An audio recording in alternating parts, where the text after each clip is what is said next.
Hello, bonjour tout le monde, nous sommes au jour 7 et donc nous sommes dans l'activité de lecture, la numéro 5, la partie 5 qui est la dernière partie de notre histoire imaginaire Chapeau rond rouge. Nous avions terminé hier dans la partie 4 avec ce loup qui était dans le lit puisqu'il s'était fait renverser par la voiture et la petite fille était arrivée, l'avait assommé avec un chandelier et était partie chercher un couteau de cuisine car, comme on le voyait bien sur l'illustration, elle pensait que la grand-mère était dans le ventre du loup. Ok? Alors aujourd'hui, on va faire une petite activité autre. Je ne vais pas te demander de lire cette fois-ci avec moi, mais par contre, je vais te demander d'écouter. C'est moi qui fais la lecture et toi, tu imagines. Pour t'aider, j'ai sorti quelques images de l'histoire et ça permettra d'améliorer tes images mentales. Pour ça, tu vas t'installer correctement et tu vas écouter ce que je raconte. Ok? Tu es prêt? Tu es bien installé. Moi, je me suis mise dans le pouf, dans la chambre de Lola toujours et on y va. Oh, misère! Il a trépassé! S'exclama Mère Grand, qui arrivait avec le docteur. Je ne comprends pas. Ce pauvre chien respirait encore lorsque je suis partie vous chercher. Imagine.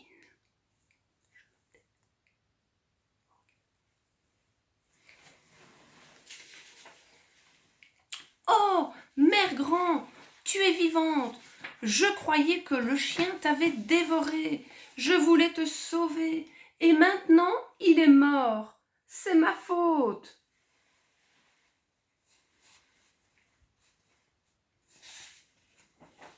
Doucement, doucement, intervint le docteur. Cet animal, qui soit dit en passant, n'est pas un chien, mais un énorme loup, n'est pas mort. Je vais le soigner, mais il me faut un peu de calme.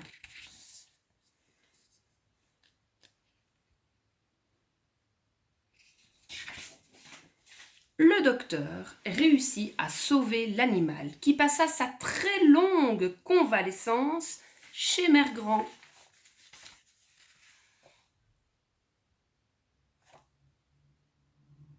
Après quoi, il dut se résigner à son sort.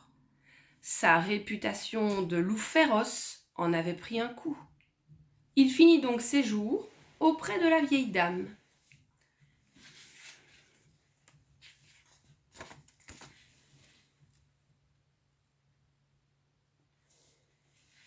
Quant à Chapeau rond, marquée à tout jamais par cette aventure, elle est devenue un médecin de renommée internationale. Ça veut dire renommée internationale, ça veut dire qu'elle est reconnue dans tous les pays. Et voilà, cette histoire se termine.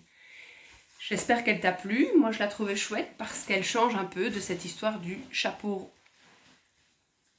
petit chaperon rouge, pardon, je mélange.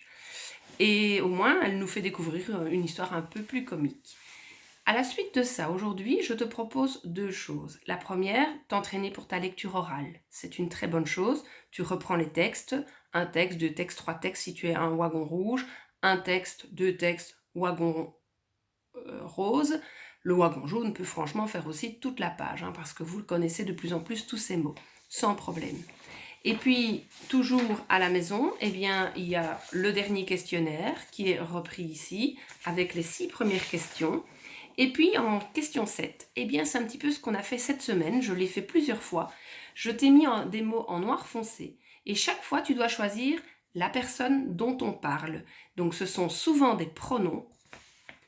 Et tu dois chaque fois entourer, si on parle du loup, du docteur, de la petite fille ou de la grand-mère. Ok? C'est en général des pronoms, sauf ici, cet animal, ce n'est pas un pronom, c'est un autre nom, mais qui parle, comme on avait vu avec l'intrus, le pachyderme, ce sont des substituts du nom. Ok? Donc tu fais cet exercice-là. Et puis après, pour t'amuser, on te propose un jeu. Pour ce jeu, il te faut cette planche de jeu que tu as reçue normalement dans les feuilles à imprimer. Et dans cette planche de jeu, tu as avec ça reçu un gabarit de dés que tu dois découper tu mets de la colle sur les parties hachurées et tu fabriques un cube, comme un dé, ok? Et tu as reçu aussi 2 feuilles de cartes album. Ces petites cartes, il faut les découper 2 par 2 et tu peux chaque fois les plier. Ça fait des petites cartes, tu mets de la colle et ça fait des petites cartes un peu plus solides. Sur une face, il y a chaque fois le livre, mais c'est plus pour décorer. Sur l'autre face, on a chaque fois une question et la réponse est en clair. Ok? La règle du jeu est assez simple. Tu places ton pion au départ et puis tu vas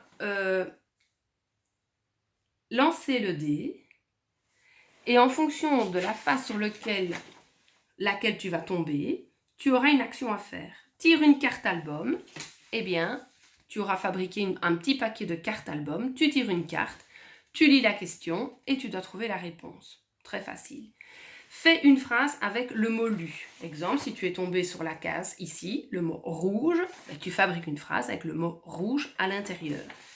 Avance d'une case, pas compliqué, ferme les yeux et épelle le mot lu. Exemple, tu es de nouveau arrivé sur le mot rouge, tu fermes les yeux, tu caches, rouge, R-O-U-G-E, mais tu fermes les yeux. Une autre case du dé, c'est quelle est la nature de ce mot? Ça, c'est un petit peu plus compliqué. La nature, tu as le choix entre 4 natures. Soit, je te les ai rappelées ici, soit c'est un verbe, c'est donc une action. Soit c'est un nom commun, c'est-à-dire un mot pour nous parler d'une personne, d'un animal, d'un objet. Et on peut même mettre un le ou un la, ou un ou un une devant. Soit c'est un déterminant. Déterminants, ce sont des petits mots, exemple le, la, un, une, mon, ma, mes, tes, ton, etc. Ou enfin, un adjectif, ce sont des mots qui nous disent comment est le nom. Ok? Exemple, donc tu tombes sur le mot rouge. Eh bien rouge, si tu as la case du dé qui te demande quelle est la nature de ce mot, eh bien rouge, c'est un adjectif, ça nous dit comment est le chapeau de la petite fille. Ça va? Dernière chose, tu tombes sur la dernière case ici, lis un passage de l'album où le mot apparaît. Donc, exemple, tu tombes sur le mot rouge, tu vas dans l'histoire, n'importe laquelle, ok? Exemple, ici, je vois le mot rouge et je relis le petit morceau de cette histoire et j'ai donc les 5 textes devant mes yeux pour pouvoir aller rechercher ça. Évidemment, ce jeu doit se jouer avec une personne, avec au moins une personne avec toi, sans un grand frère, une grande sœur, un papa, une maman, sans problème. Ça va? Et puis quand tu t'es bien entraîné, que tu as joué une fois ou deux, eh bien tu peux à ce moment-là, simplement sur la planche de jeu, quand tu t'es entraîné, simplement, tu vois qu'on a mis des pointillés, eh bien quand tu as fini de jouer, tu peux mettre la nature de chaque mot. Exemple, chapeau. Chapeau, c'est le nom d'un objet, c'est donc un nom commun et on a écrit nom. Il y a le mot grand-mère, le mot forêt, le mot rouge, galette, beurre, loup et ainsi de suite. Et tu écris à chaque fois. Normalement, tes parents ont reçu le correctif pour pouvoir t'aider quand tu as terminé. Voilà. Dans le mail que vous avez reçu, il y a aussi la possibilité facultative. C'est pas obligatoire du tout. Je le fais si j'ai envie de m'amuser et que j'aime bien de le faire. Si maintenant j'ai autre chose à faire, je dois aller aider maman ou papa dans le jardin ou autre chose, il n'y a aucun problème, c'est pas obligatoire. C'est de nouveau le mot croisé.